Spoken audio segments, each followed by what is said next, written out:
واجعلنا منهم ومن الذين آمنوا وعملوا الصالحات وتواصوا بالحق وتواصوا بالصبر آمين يا رب العالمين. أما بعد فأعوذ بالله من الشيطان الرجيم. شهر رمضان الذي أنزل فيه القرآن. ويقول الله عز وجل في بداية سورة البقرة: ذلك الكتاب لا ريب فيه هدى للمتقين. رب اشرح لي صدري ويسر لي أمري واحلل عقدة من لساني يفقهوا قولي. اللهم ثبتنا عند الموت بلا إله إلا الله آمين يا رب العالمين. Inshallah, I'm only going to be speaking with you for about a half hour, and I'll try and make it as interactive as I possibly can. The intent that I have of what I want to share with you is based really on some of the thoughts that you may have on the subject. I'd like for people to show of hands, and then I'll pick on you, to call out some names of Islamic subjects, Islamic sciences, something to study in Islam. Show of hands, please. Yeah? Economics? Okay, Iqtisadiyat, that's certainly an area of Islamic studies. Other areas? Yeah? Sharia? Law? Yeah? Usul al-Fiqh, principles of jurisprudence. What else? Yeah? Seerah, which is a component of a larger subject, which is Maqasid al-Sharia, purposes of the law. Yeah? Aqidah, certainly. But Seerah, you mentioned Seerah, but it's part of a bigger picture. What is that? Yeah? Moon site? .com or? Huh? Hadith? Definitely. You're missing some big ones still, yeah. History. History. What else? Political science? Whatever comes under that would probably be under Sharia, if there is mention. Say that again? No, Islamic science.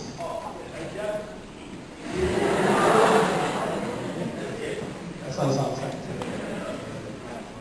It's an Arabic word.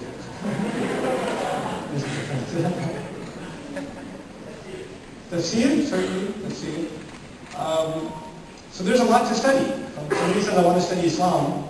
Bottom line, you've got a lot to study. And it's not like you can pick up a book or read one document or go through one curriculum and you basically know Islam. It's a very big academic endeavor, right? And of course, within the Islamic scholarly tradition, you have people that specialize in each one of these areas. Though Islamic scholars tend to be all-rounders, they know enough about all of these areas, but then they go and specialize in one, right? When you and I approach the subject of Islamic studies as contemporaries, people that probably many of us started engaging in Islamic studies later in our lives, right?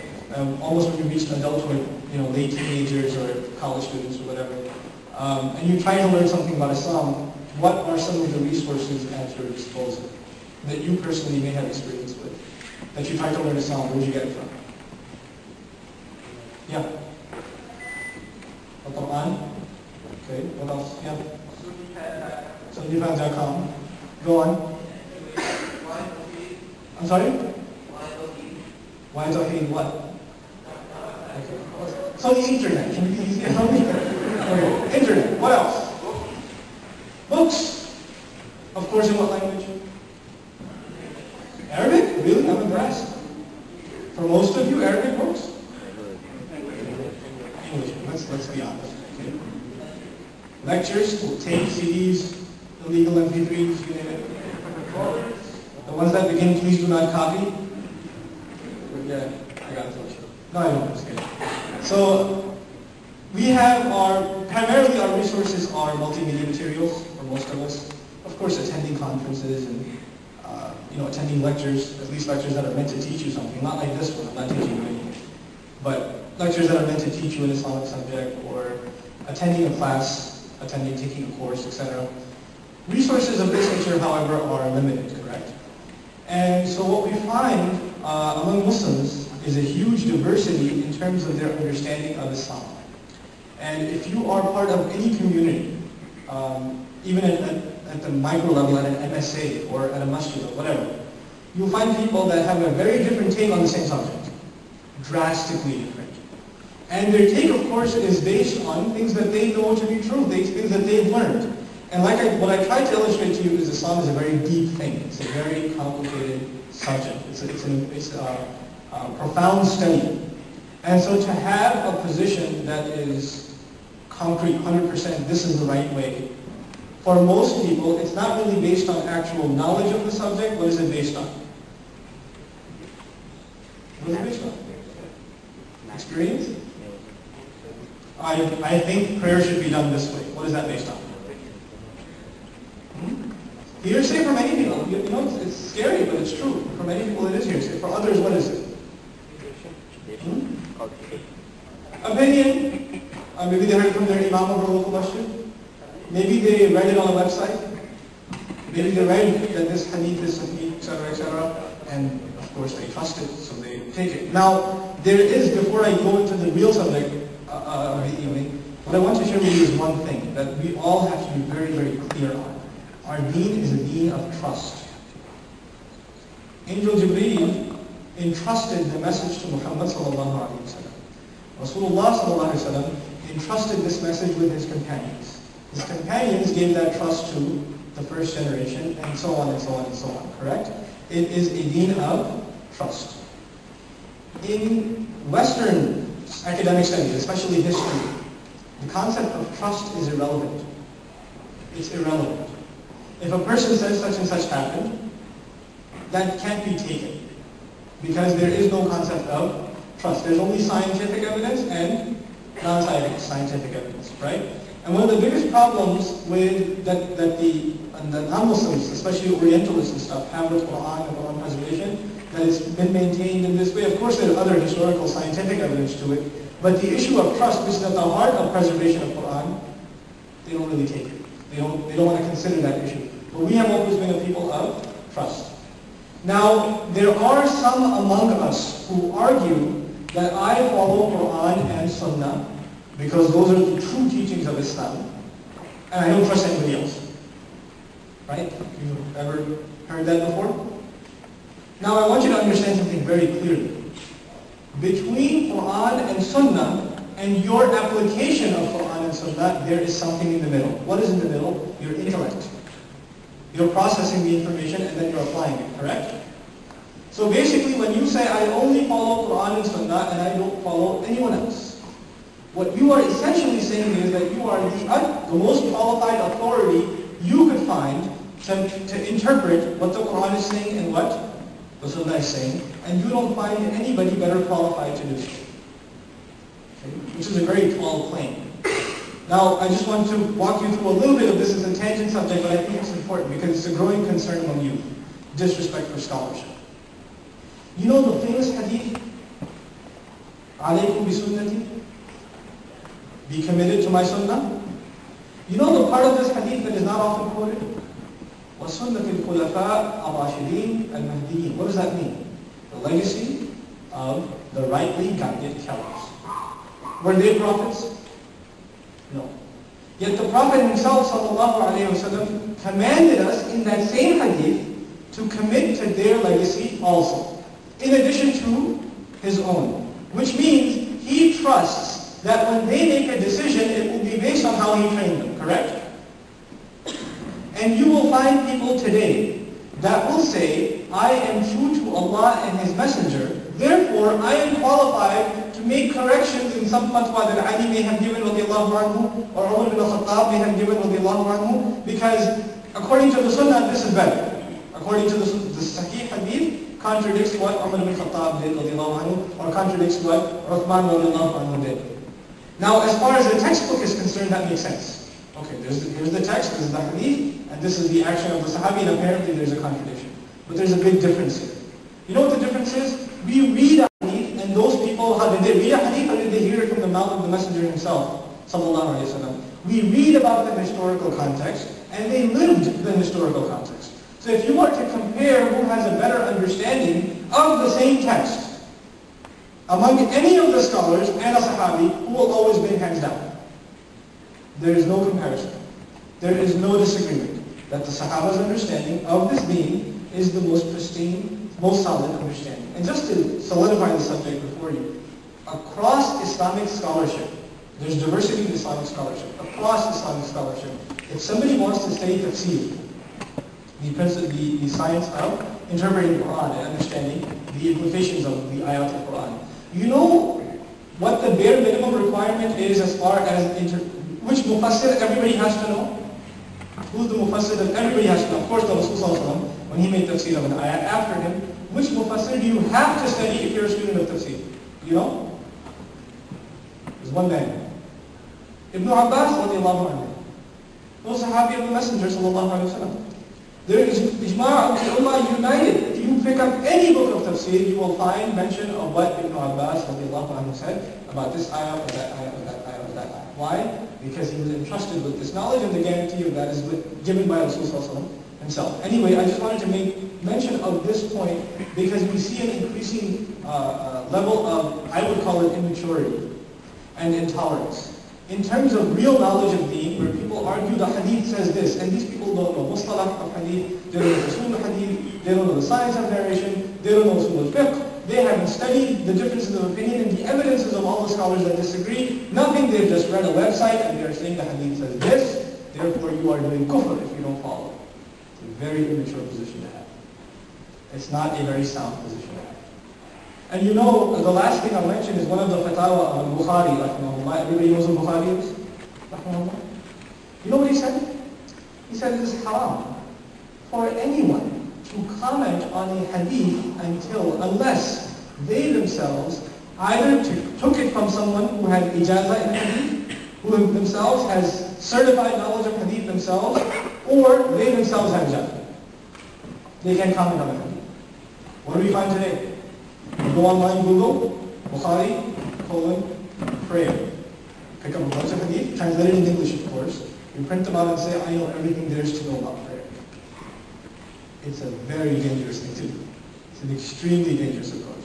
The last thing I'll tell you about Quran, especially about Quran, and then I'll go to the real subject, I promise this time, is that the Messenger sallallahu alaihi wasallam in Sahih Hadith said, whoever interprets the Quran from his own opinion, though correctly, is still sinful.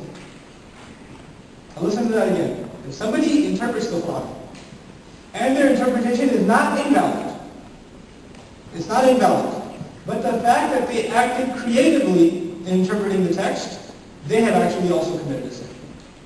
This is the degree of preservation of this deen that we enjoyed from the very beginning, and now we're seeing a serious decline in that understanding. So we have to try to be more sensitive, especially as youth, and I dare say impressionable youth, that can get caught up in a lot of propaganda. And just to give you a litmus test of the propaganda, what you have to be careful for are people that are saying such and such scholar or such and such person, they're going to hell and they're deviated and they're this and they're that. I mean, if your concern is learning Islam, you should be less concerned with sending people to hell than with learning Islam yourself. Right? So we have to become much more careful about this issue.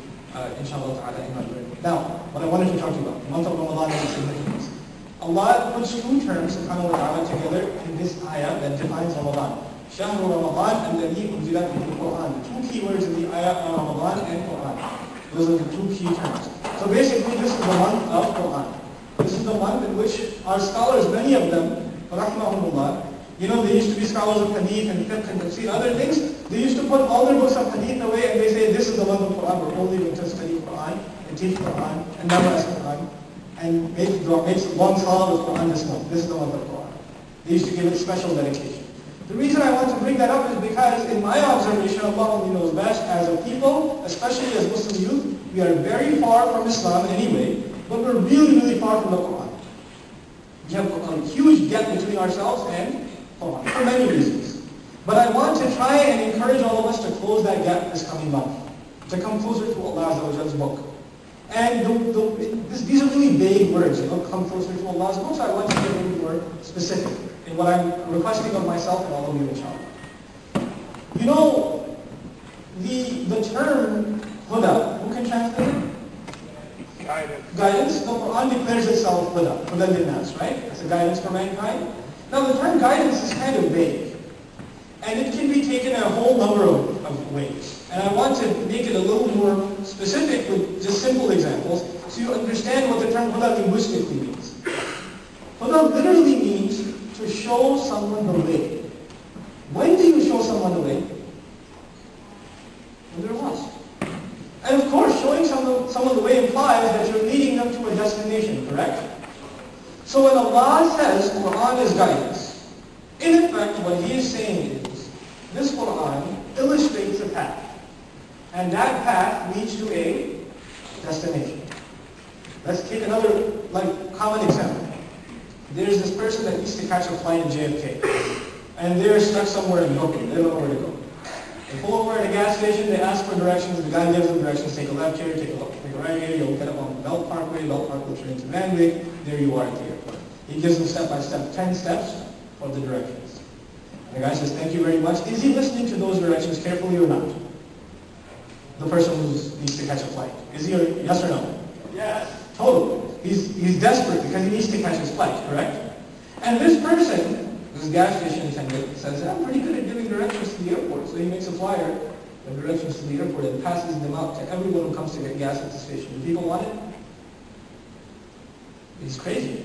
People don't want it. You don't give directions unless people ask for them or want them. Directions only help people that need them. Directions don't help anyone that don't need them. In effect, what I'm trying to imply is, if you and I, in our mentality, in our attitude, don't feel the need for directions, the Quran is not of help to us. Hudan, a guidance. Guidance does not guide anyone that doesn't want it. If we don't want it, it will not benefit us. It will not benefit us whatsoever. You will get the reward for, reciting it. You don't want guidance from Quran, you just want, ajr. So you're reciting Quran. You will, because the Prophet's command, the Prophet's promise is that you will get reward for every letter. Right? And so you will get that reward, but you will not get what you didn't ask for. You asked for a reward, you got it. But you didn't ask for guidance, so you don't necessarily get guidance. And the Quran's primary function is what? Primary function is not a book of giving you rewards. What is it for? Guidance. So you can get secondary benefit out of Quran by memorizing it, by using it in prayer, by reciting it, by even learning, studying it. But if you don't want to take its directions, and you don't understand it as such, it's something that gives me directions, then the one thing you will not get from it is what it came for. And that is guidance. And so we need to, all of us need to understand this function, this essential function of Quran of being a guide for mankind. And this is why in the month of Ramadan, the ayah that defines the month of Ramadan that I read before you, شهر رمضان الذي أنزل فيه القرآن. What does Allah say immediately after that? هدى للناس وبينات من الهدى والفرقان. Immediately after that, after he says this is the month in which Quran was revealed, now people might mistake this to think this is the month where you should just get the most ajr out of Quran and that's it. Recite the most Quran, listen to Quran CDs, and you're done with this month. You got the most out of it. To protect Muslims from falling into that trap, what does Allah do immediately after? It is a guidance for mankind. هدى للناس. So you maintain the essential purpose of this book. Revive that relationship between yourselves and this book. Now, how is the Quran a book of guidance? Now, if you look at the contemporary audience, all of your contemporary audience, right? Muslims or not. You read Quran, one thing you find, almost every time it's very confusing, is that you're reading this translation and the subject doesn't seem to be completed. Right? It's not like there's a surah about just women, and there's a surah about just the history of the sons of Israel, and there's a surah just about fighting in the path of Allah, and there's a surah just about inheritance law. It's not like that, right? It's distributed. Even the surah that's called Surah Al-Nisa, does it only deal with women? No, about 60 ayat deal with the munafiqun, and then there are other issues with Ahlul Kitab and things like that, and the Day of Judgment. So even Surah Al-Nisa doesn't only have Nisa in it, right? And none of the surahs, almost all of the surahs don't deal exclusively with one subject. And that can be very troubling for a reader. You're reading Quran and you're thinking, well, this is very disjointed, The subject changed here. How come this was mentioned here, and it's mentioned there, and it's mentioned there, and it's mentioned there? In what sense is it a guidance if it's like this? That is a logical question to ask in our times. And Muslims ask this question all the time. Non-Muslims do, of course. They accuse the Quran of being incoherent literature. I talk about that when I teach Arabic class a lot, right, and respond to that claim. But nonetheless, it is a problem that Muslims face also, especially when they're reading translation, especially when they're reading translation. Now, how do we tackle this issue? The first thing you need to understand is that Qur'an's function of guidance, the means by which it offers guidance to the people is two things: recitation and listening. That's the primary means by which the guidance is communicated. Recitation and listening. What is the formal event that makes you recite or listen to Qur'an? The institution that makes you recite and listen to Qur'an. What is it? Salah. Allah Azza wa Jalla instituted Salah, which ensures that at a few periods, with few gaps in the day, you will come back and seek guidance again and again and again. And just to make sure you understand this point, the Fatiha includes what words? Ihdina as-sirata al-mustaqim. And Fatiha is the mandatory section of every rak'ah, isn't it? So we ask guidance every time we stand before Allah, and the longest part of the prayer is standing, is the qiyam. And qiyam is entirely what? Qur'an. So in our salah, we are actually asking guidance until the next prayer. And then we get to prayer, and then we're asking for guidance until the next prayer again. We better feel the sense of loss in between. Now, I didn't talk about this, I'll mention it now. It's a lame joke, but I like it. My teacher told it to me, so I like it. What do we want in life?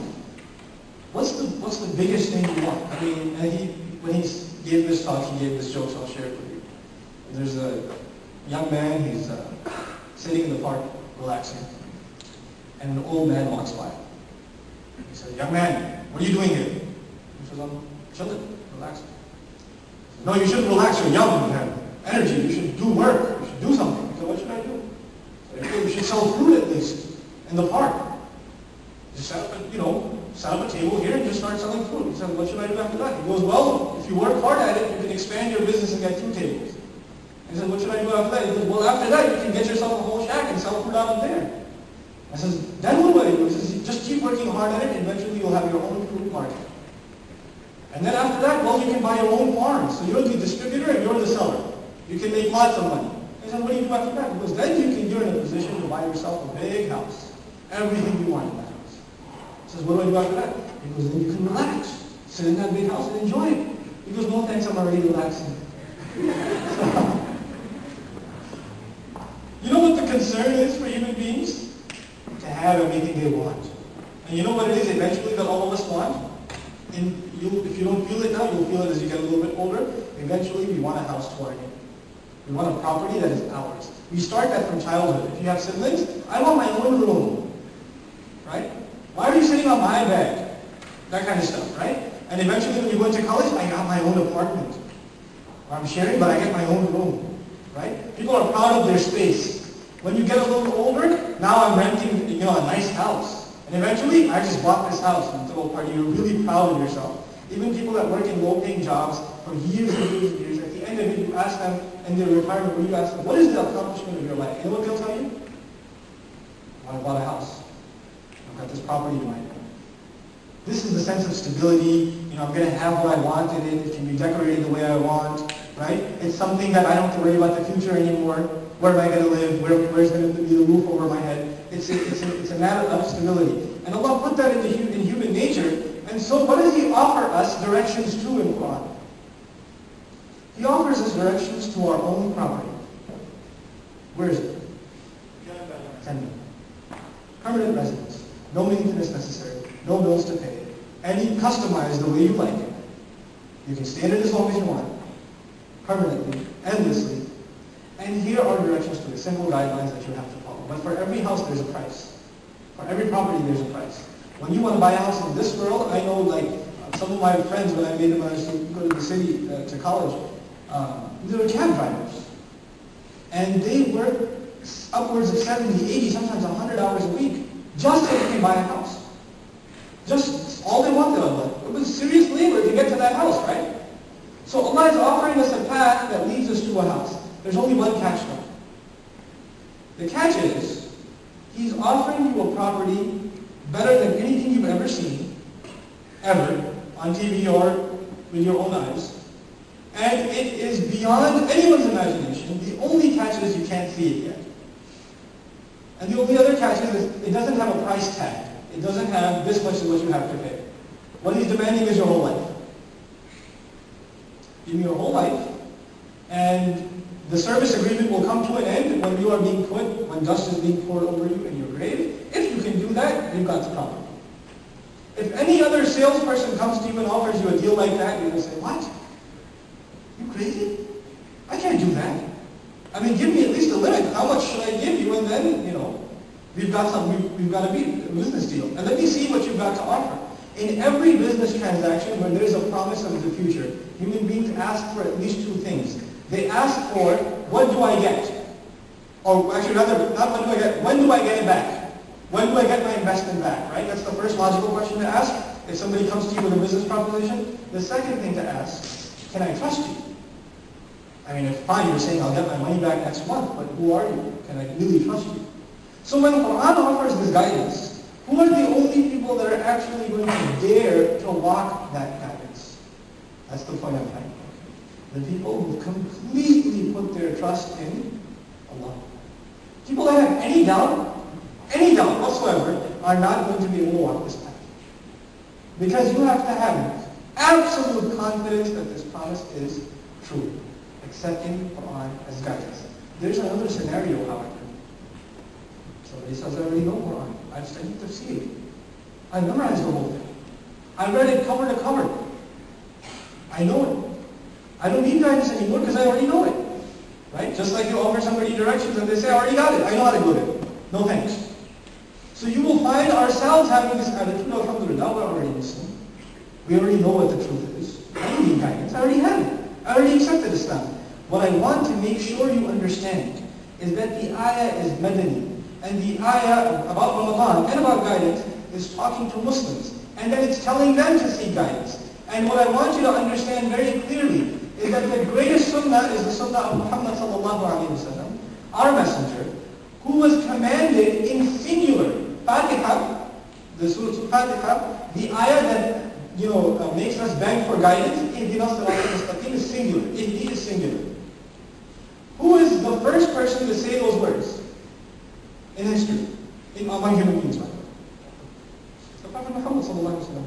And he, till the day he dies, prays regularly, and in every prayer he asks Allah himself for guidance. Who's asking for guidance? Muhammad Rasulullah sallallahu alaihi wasallam. He's asking for guidance. That is the greatest proof that being Muslim is not the same as being guided. There's a big difference between the two. Becoming Muslim is a one-time event. And alhamdulillah, many of us have crossed that barrier. Right? And some of us, we were kind of on the corrupt side of things, and then we say, oh, alhamdulillah, in 1994 when Allah guided me, and then I stopped partying, right? But that's even an inappropriate term to use, because guidance does not exist in the past tense. Allah may have guidance, but that didn't guarantee your guidance for the rest of your life. The fact that you're Muslim, that's separate, that's permanent. Guidance of the Quran is not that cheap. It's not that cheap. Any other directions in life, once you know them, you know them. Even Quran. If you are a scholar of Quran, you've got a degree in Islamic studies, you've memorized it, you've studied it, tafsir, that still doesn't mean you've got guidance from it. You may have knowledge from it. Guidance is different. Guidance is every single day. It's every single day. And I'll just give you just a couple of examples and I'll close. Okay? You know the story of Adam alayhi salam? How many times it's mentioned in Quran? How many times it's mentioned? Very good, right? 7 times. Spread across the Quran. Right? If somebody reads the Quran, maybe one juz a day, which means it takes them a month to finish reciting, they will actually come across the story every few days. Evenly distributed. Every 3-4 days, they'll come across the story of Adam and Eve. Okay? Every 2-3 days, actually. Every other day almost. Right? And it's interesting why Allah spread the surah, or the mention of Adam alayhi salam, across the surahs in this way. Notice something. What are the 2 main characters in the story? Who are the 2 characters being compared in the story? Adam and Shaitan, Adam and Iblis, right? Alayhi salam wa la'nahullah, right? Now, let's look at what these 2 characters have in common. They both creations of Allah. They're both honored by Allah true or not? They both disobeyed Allah. So far, the story is exactly the same. The story is the same. And then, Iblis turns to Allah and asks a question. خَلَقْتَنِي, or rather makes a statement, خَلَقْتَنِي مِنْ نَارٍ وَخَلَقْتَهُ مِنْ طِينٍ. You created me from fire, you created me from clay. You all know the story. You know why I'm mentioning it? Think about his question. Is it logical? Fire is a greater thing than clay. Jinn can morph and change forms and fly and all of that. And he has tenure over Adam. So in his issue, he didn't say no. The Quran doesn't record him saying no. The Quran records him making an academic, a logical statement, which is what? You made me from fire. You made him from clay. Does it make sense? That claim, is that rational? It is actually rational. And you know what he told Adam alayhi salam, Surah Al-A'raf, Allah, when he catches Adam alayhi salam and he tells him what led you to eat from that tree, right? You know what the code is? What the motivation of Adam alayhi salam was? Shaitan had come to him and told him two things. Either you will become angels or you will become permanent dwellers. That's really important to understand. You know why he mentioned permanent dwellers? When Adam alayhi salam was introduced to mankind, to angels rather, what did Allah say? إِنِّي جَاعِلٌ فِي الْأَرْضِ خَلِيفَةً. I'm appointing on the earth, someone who will continue in lineage. Khalifa is taken in different words, different interpretations, but let's just take one. But the angels knew that the purpose of Adam is in Jannah or on the earth? On the earth. That's what the ayah says. And when Iblis goes to him, he says, you want to stay here forever? Just eat from that tree, because you know the plan is to take you to earth. That's what the plan is. And angels can stay here, or if you want to stay permanently, eat from that tree. So when Adam alayhi salam is caught, right? Shaitan was caught, Iblis was caught, he gave an intellectual response, right? When Adam alayhi salam is caught, he could have very well have said, look, this is all predestination. You already knew I was going to get sent to the earth. That was the plan from the beginning. If you knew it, then it's not my fault. I'm just a trap in your plan. Right? Is that an intellectual response, yes or no? Can that be philosophically argued? Sure. But what's the response of Adam alayhi salam?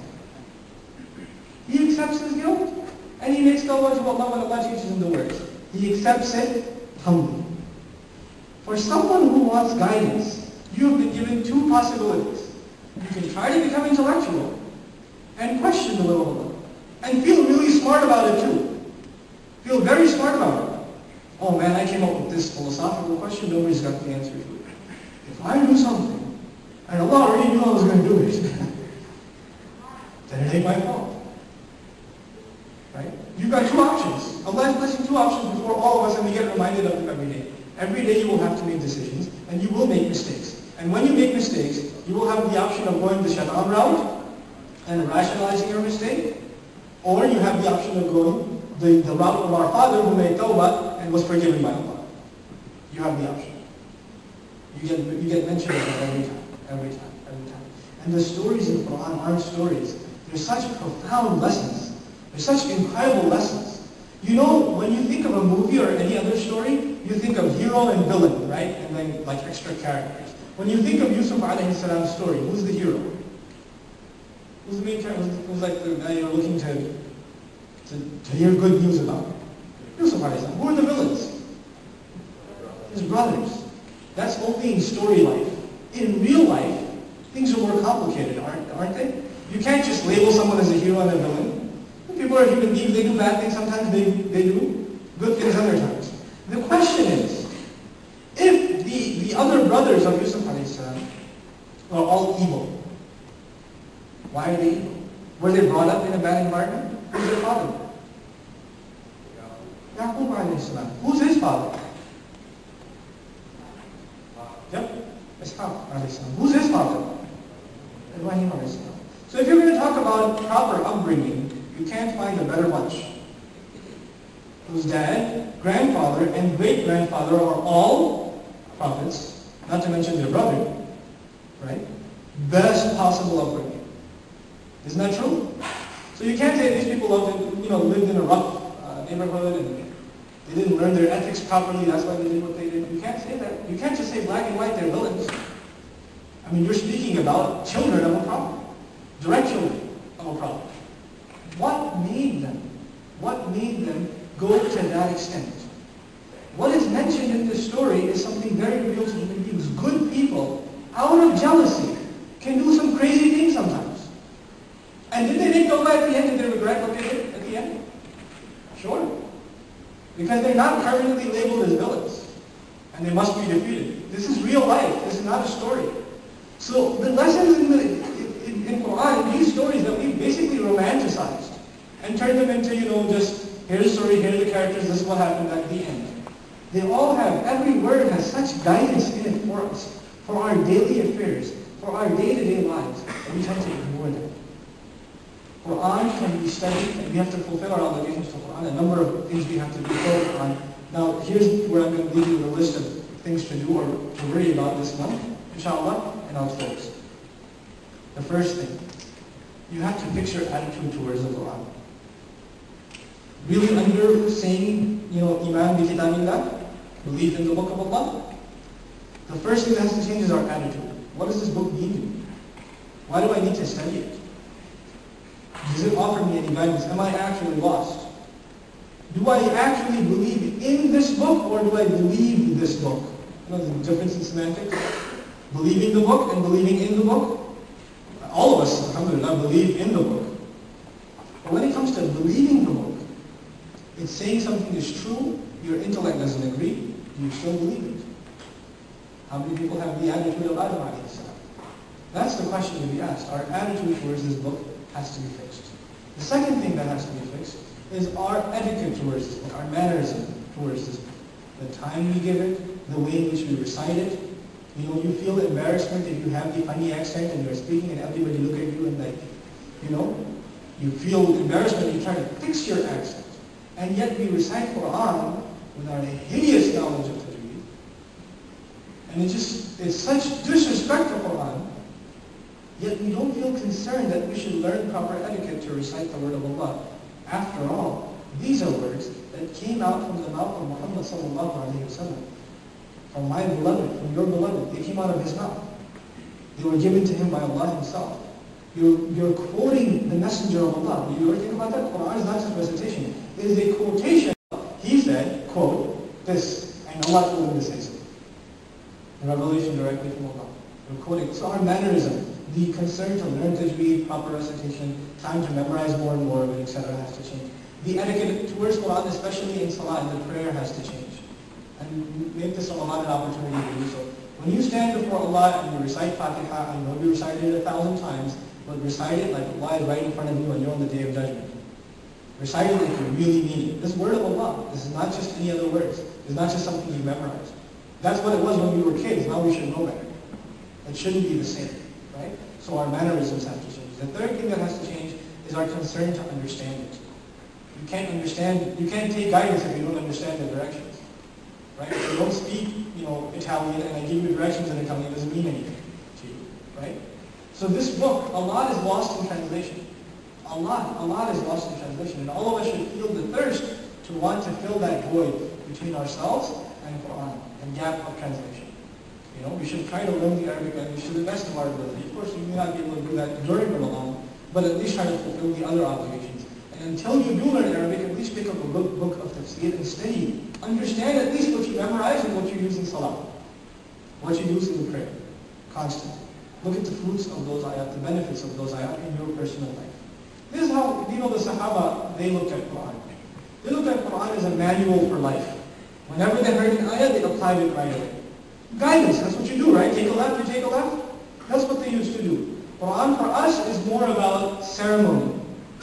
Good recitation, you pop in a CD and you run a long ride. You'll get ajr for it, but it's ceremonial almost, right? And there's a big nikah, and we'll open with a recitation of the Quran. By the way, when the nikah happens, what did the Prophet ﷺ use to recite? What ayat? Ittaqullah, ya ayyuhan nas. Ittaqu rabbakum. Alladhi khalaqakum min nafsin wahida. Right? Be conscious of your Lord, the one who created you from a single cell. Why is that ayah recited at the time of nikah, at the time of marriage? You know why? Because between the husband and the wife, the husband is being told, you are not being put in the situation or in the relationship where you're the owner, you're the Lord. Who's the Lord? Allah is the Lord.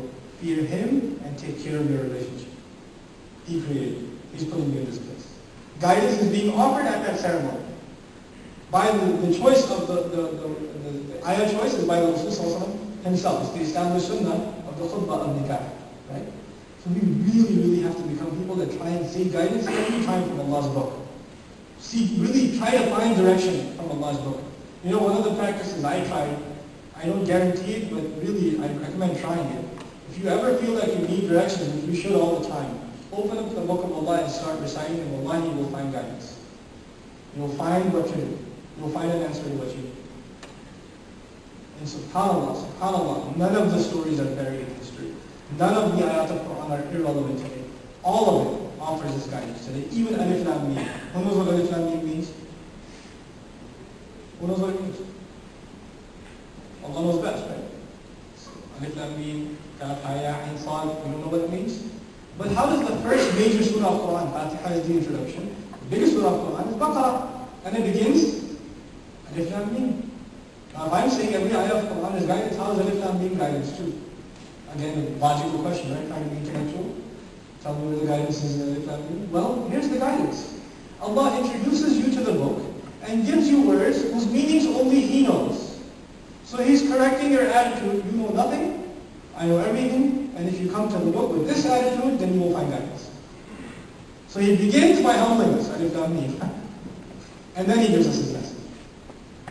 If you don't have that attitude, you're not going to find much in Allah's book.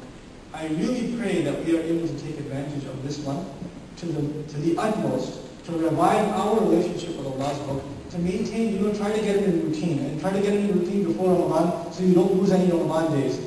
Get up early, before you go to work or school, figure out an hour or so where you can just learn, study, memorize, do something with Quran. Just give your morning some of that chunk of your time, every single day. Starting now, so you're in the routine by the time Ramadan comes. Don't say I'm going to start when Ramadan comes, because getting in a routine takes a few days, right? So you'll lose a couple of Ramadan days just getting into the routine. And do something you've never done before for Allah in Ramadan. Do something that just really shows Allah your commitment to this book, that you really want to get the most out of this book. I'm also extending, using this opportunity, invitation to all of you. Inshallah ta'ala, I've made the commitment at Masjid al-Quran in Bayshore to conduct duroos of Quran every night after the Taraweeh prayer. Inshallah, I'll be going through the entire Quran, Fatiha to Nas, ayah by ayah, in brief translation and explanation when necessary. But through the entire Quran. So for many of you who haven't read the Quran in entirety, who would want to know what its meanings are, who are confused by some ayat, they don't understand the context and how it places in the passage, issues like that I'll try to explain in that series. Inshallah, we'll go through one juz of Quran every single night. It will end around midnight every night. It will be a long endeavor. But inshallah, if you have the time, I would recommend, if you don't know Arabic, if you'd like to get introduced to Allah's book, it's not a very academic study. The purpose of it, again, is to introduce a casual introduction to, for Muslims and non, to Allah's book in a way that makes them appreciate Quran as guidance. That's my intention. Just look at Quran as guidance. I won't go into deep linguistic issues and the historical context. When necessary, I will, but I don't want to make it an academic series at all. This is a series just for us to get a little bit closer to Allah's book and appreciate His guidance. I pray that anything good that came out of my mouth is rewarded by Allah Azza wa Jal, and I pray that all of us have an attitude of sincerity for every second that we spend for His cause. I pray that Allah Azza wa Jal accepts this gathering and all of the gatherings of Muslims, and I pray that Allah Azza wa Jal protect and continue to protect the honor of the Muslims. Barakallahu wa lakum. Assalamu alaikum. Okay, so inshallah, we have the Q&A right now. There should be a wireless mic for the sisters over there. So you can get it. Anyone have any questions?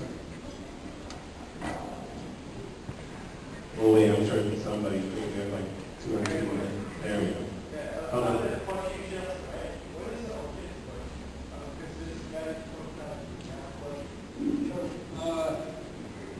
Questioning, when is it okay to question? Few tips on that. The first thing, don't question around people that know the same amount as you. Okay? If you know that the guy that you're talking to basically has the same level of knowledge, then questioning will actually put the doubt in his or her mind, right? You should make it a habit to ask people that you know are scholars or know the subject well, and pose questions to them. And also one should be careful in the manner in which they pose questions. We already believe it's Allah's word, right? So we shouldn't pose questions like, what's the point of saying this? Because that would be sort of blasphemous. But to develop a more respectful attitude towards the way questions are framed. Like, what is the wisdom of Allah that you understand behind this? Right? So questioning is fine, so long as it's within respectful terms. And it's done in the appropriate setting. Like, if I'm just sitting in a iftar with some guys and like, no, Quran says this, and those guys don't know anything, yeah, that doesn't make any sense. Then that's a major problem. That's a serious problem. And we have to show better etiquette towards Allah. So these are the two major tips on that issue, inshallah. Anything else to say?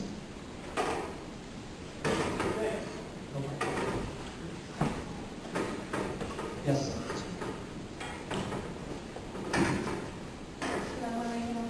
I have a question regarding what you had said earlier about following the Sunnah of the Prophet accordingly, and we do not have the permission to so-called not justify exactly what is being said or be confused or comment basically on any of the hadith if we do not have the permission for it.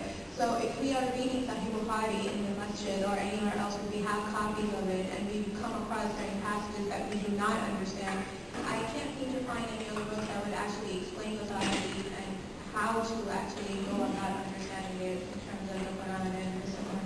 Okay. I'll give you my personal opinion on the subject. You're free to disagree. Number one, for people that don't know Arabic, the primary Islamic study should be Tafsir of Quran. One, it's the easiest thing to start with. Two, it solidifies Aqidah. And three, its context is determined by Allah, not by man. Meaning Bukhari is organized by Bukhari rahimahullah, chapter of wudu, chapter of this, chapter of that. But the order of Quran is determined by Allah himself, right? So I recommend that over anything else when people don't know any other Islamic prerequisite sciences like Arabic, usul, tafsir, etc., or hadith, al-isnad. The thing about interpreting text, especially Bukhari and things like that, you know how Quran has tafsir, right? Hadith has something called sharh. So Quran has tafsir and hadith has sharh. Sharh of al-Bukhari, the most famous one, is called the Fath al-Bari. It's a voluminous book, about 24 volumes, written by a scholar named Imam Ibn Hajar al-Asqalani. It's entirely in Arabic. I think there were some PhD theses to translate one of the volumes or something. But the whole thing is in Arabic. Now, you can wait for the whole thing to get translated, or if you really seriously want to get into Hadith study, or any other serious Islamic study, Hadith study I would consider an advanced Islamic study. Okay? You'd have to get into Arabic. You wouldn't have a choice, at this point at least. Also, we have to be concerned with translation of Quran and Hadith. Above and beyond that, you've got these volumes of books by a scholar, and imagine figuring out all the issues in translation in there. Right? You've got a 600-page mushaf, and we worry about the issues of translation even in Quran, right?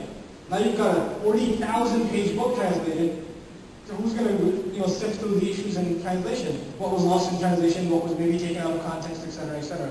So the easier thing, really, for Islamic study students is to go and study Arabic. By the way, the Orientalists do that a lot better than we do. Yelk, Hartford Seminary, University of Chicago, that's their health program, Harvard. All of these guys that are doing Islamic studies PhDs have to have proficiency in classical Arabic, French, German, and English, at least, and Persian, before they can actually get into a PhD program in Islamic studies. So they take it seriously. You know why French and German? Because the last 300 years Orientalists wrote anti-Islamic literature primarily in French and German. So they have to study that stuff. On the other hand, there's us, who wait for something to get translated in bad English. So that would be my personal stance on that issue, inshallah. Unless you have a scholar of Hadith giving rules on it.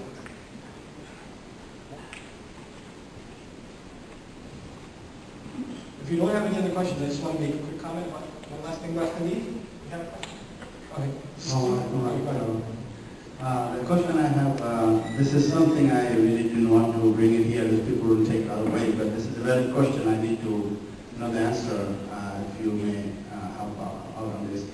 I have read some information about, recently there were some information given on one of the website about the moon sighting, but this is not a moon sighting question, but I'm going to the real question on that, but don't take it in that way. One of the ayah in the Quran says about the witnessing the moon, seeing the moon. The word is shahida, see. They interpreted it in 4 different ways, saying that the word shahida, it could mean to see, and then say it could be to know, then say it could be to understand, so forth. Because this is because in the context of seeing the moon, and also there's a hadith in Prophet say, do not fast until you see the moon. Now, is it okay to understand that the word shahida directly applies to see, based on the hadith, or it can be otherwise meaning those additional meanings are given. So this, I don't have knowledge, but it's just a question in my mind. Who to ask? All right. You have to. I can recommend some literature on this issue, but first things first. Linguistic analysis is not necessarily Quranic analysis. There are criteria in usul tafsir that you have to go through 1, 2, 3, 4, 5, right? And linguistic analysis, which is what is being offered, you may contradict what comes before it in priority. And if it does, it's rejected. Okay? One of the things that contradicts it is the established practice of the companions of the Messenger, for example, ijma' as-sahaba, right? Now, shahida, linguistically, does have the meaning of witnessing, testifying, attesting to something, certifying something, seeing something. It has those implications. But, and I'm not commenting on the tafsir of the ayah in particular, sorry for that. But before we can make a conclusion about it, just using linguistics as a reference, one has to go through the entire cycle of usul tafsir and then make a conclusion. That chain cannot be ignored. Meaning, where does it start? Quran, interpreting Quran, then the Sunnah, then the Sahaba, then the established ijma' of the scholars after them, and then linguistic analysis, right? And so then you reach a conclusion. That's how usul tafsir works. So we can't ignore those principles and say, well, the word can be taken this way or that way or the other way. Because that can lead to huge problems in Quran. For example, الَّذِينَ يَظُنُّونَ أَنَّهُمْ مُلَاقُو رَبِّهِمْ. Proper close rendition in English would be those who have certitude, who are absolutely certain that they are going to meet their Lord. Dhanna has another meaning. You know what that is? To kind of be suspicious about something. So the translation would then be, those who are a little bit suspicious that they're going to meet their Lord. So if you're just taking linguistic analysis, what happens? You can run into major problems, right? So, you know, the Arabic is kind of cool in that way that one word can have like 80 different meanings, but the spectrum is limited by usul tafsir. That it's not the entire spectrum of meanings, but the spectrum is limited to a few, or maybe just one, by usul tafsir. So this is where I think that's the most logical response. If you're fluent in English, then I guess you could read Ma'arif al-Quran is on PDF, I think, online somewhere. His Muhammad Shafi's English tafsir, or Urdu tafsir translated into English, or if you have the Urdu copy, you can get that. Otherwise, I would recommend some Arabic stuff for it. Sorry. Yeah. Actually, you raise that first, not from you. Yeah. Yeah, you know in Ramadan, like the devils are chained up. Yeah. Right? So in Ramadan, devils are chained up, right? So does Congress pass any bills? No, I just had a question in relation to that, right? So when the devils are chained up, basically that means that they're not affecting us as much in terms of praying and all these kinds of things, right? Mm-hmm. Now, what about sins that we still continue in Ramadan, right? Yeah. So the devils are not there as to affect us as much, right? Right. But we still continue to sin. And like people still don't pray during Ramadan, right? Yes. And that's the sin throughout the whole year. But they still continue this. Or for example, people don't fast. Now, what do you recommend in terms of these kind of weaknesses? What do they do to it? Like, what can we do about those sins that still don't go away in Ramadan? Okay, two things. I'll tell you a true story. A really good friend of mine in North Carolina, he's doing his PhD in the history of science. He's writing a paper on Islam and science. He had a coworker who he used to talk to about Islam. Every time the word Islam came out of his mouth, three keywords: Islam, Muhammad, Quran. Any of these words, if they came out of his mouth, and Allah, it was Allah also. Any of these words ever came out of his mouth, you know what happened to that person? He would start wheezing, red eyes, allergic reactions, almost feel like vomiting. He'd get very angry and upset, all this kind of stuff, right? So you just stop talking about Islam ever. He's not giving like preaching dawah, he just bring it up casually, and this guy would have this reaction. And he tried it in Ramadan and nothing. And he talked to him directly about Islam, nothing. The day Ramadan ended, he talked to him again and the same thing again. The shayateen are an entity. They are, we believe in that already, but it is part of, experience of the Muslims, right? That this entity exists. But the people that are addicted to sins, and they're addicted to missing their obligations in deen, the change doesn't come from behavior necessarily. The first change is it's a sort of a cognitive change, a change in the way they think. If you know someone like that, right, and they're the same in Ramadan as they are outside of Ramadan, right, the best thing you can do for them in Ramadan is give them an opportunity to hear a reminder, an effective reminder.